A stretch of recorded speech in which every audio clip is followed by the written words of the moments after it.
అదే RTV app వార్తల్ని క్షణాల్లో చదివే అవకాశం ఉంటుంది. ఒక న్యూస్ పేపర్, ఒక టెలివిజన్ ఛానల్ మీ చేతుల్లో ఎప్పుడూ ఉంటాయి.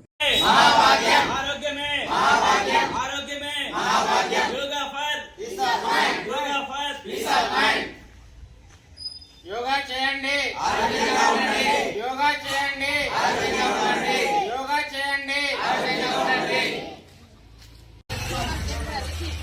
ఆరోగ్యమే మహాభాగ్యం, ఆరోగ్యమే మహాభాగ్యం, ఆరోగ్యమే మహాభాగ్యం. Yoga for piece of mind, yoga for piece of mind, yoga for piece of mind. చలో రామ్. అరే నన్ను ఏం చేస్తావు? ఆరోగ్యమే ఆరోగ్యమే మహాభాగ్యం.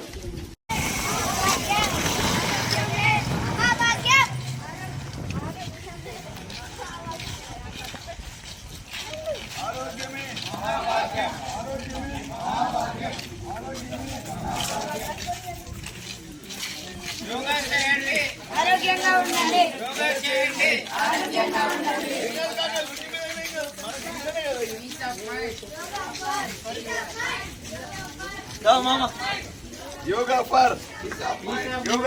Piece of mind.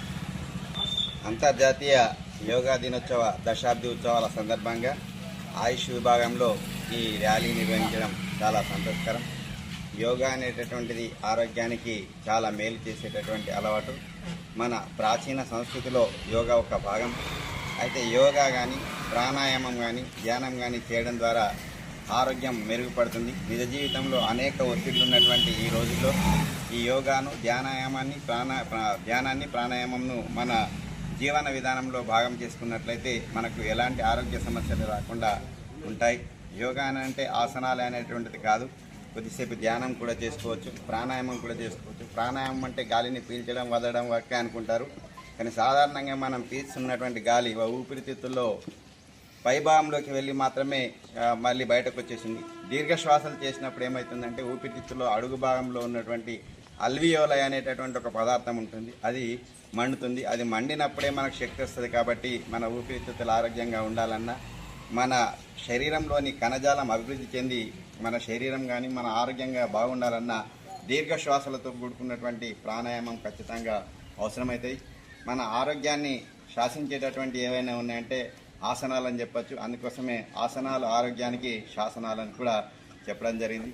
ప్రతి వ్యక్తి ఒక అరగంట ఉదయం కానీ, సాయంత్రం కానీ, ఎప్పుడో మీకు వీలైనటువంటి సమయంలో యోగాకు కానీ, ధ్యానానికి కానీ, ఆసనాలకు కానీ కేటాయించినట్లయితే మీకు ఆరోగ్యకరమైనటువంటి జీవితాన్ని పొందేటటువంటి అవకాశం ఉంటుంది. ఈ సందర్భంగా ఇంకో విషయం కూడా మనం ప్రస్తావించుకోవాల్సినటువంటి అవసరం ఉంది. ఏంటంటే మనం ఎన్ని చేసినా కానీ ఆరోగ్యకరమైనటువంటి అలవాట్లు లేకపోతే మనం అంటే ఒకవైపు రక్షిస్తూ మరోవైపు భక్షిస్తున్నట్లు ఉంటాయి. కాబట్టి ఈ యోగా, ప్రాణాయామం, ధ్యానంతో పాటు ఆరోగ్యకరమైనటువంటి అలవాట్లను కూడా అలవాటు చేసుకోవాలి.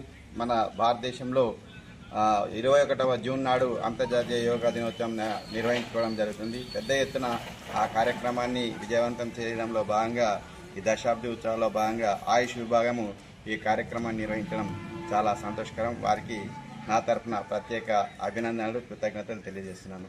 జై హింద్, జై భారత్. అంతర్జాతీయ యోగా దినోత్సవం జూన్ 21ని పురస్కరించుకొని మరి యోగా ఇన్స్ట్రక్టర్ శ్రీమతి యోగిత గారి ఆధ్వర్యంలో ఇట్లాంటి కార్యక్రమాలు జరుగుతున్నాయి. మరి మన గ్రామంలో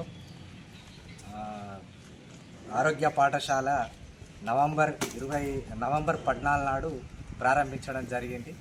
అప్పటి నుండి ఈ యోగాని కూడా కలెక్టర్ గారు ప్రత్యేక శ్రద్ధ వహించి అన్ని పాఠశాలల్లో ఉండాలన్న ఉద్దేశంతో యోగాని కూడా భాగం చేయడం జరిగింది. అందులో భాగంగా యోగా ఇన్స్ట్రక్టర్ యోగిత గారు ప్రతి పాఠశాలకు వెళ్ళి ఉదయం, సాయంత్రం వేళల్లో ప్రత్యేక శిక్షణ కార్యక్రమాలు కూడా ఇచ్చారు. అదే కాకుండా ప్రాథమిక ఆరోగ్య కేంద్రంలో ప్రతిరోజు ఉదయం 6 నుంచి 7 గంటల వరకు 1 గంట పాటు విద్యార్థులకు, వృద్ధులకు, యువకులకు ఎంతమంది వస్తే అంతమందికి యోగాని ఒక శిక్షణగా నేర్పడం జరుగుతుంది. ఈ సందర్భంగా వారికి మా గ్రామం తరఫున ప్రత్యేకంగా ధన్యవాదాలు తెలియజేసుకుంటున్నాను. మరిన్ని వీడియోస్ కోసం ఛానల్ ని సబ్స్క్రైబ్ చేయండి. లేటెస్ట్ అప్డేట్స్ కోసం వాట్సాప్ ఛానల్ ని ఫాలో చేయండి. అండ్ లింక్ డిస్క్రిప్షన్ లో ఉంది.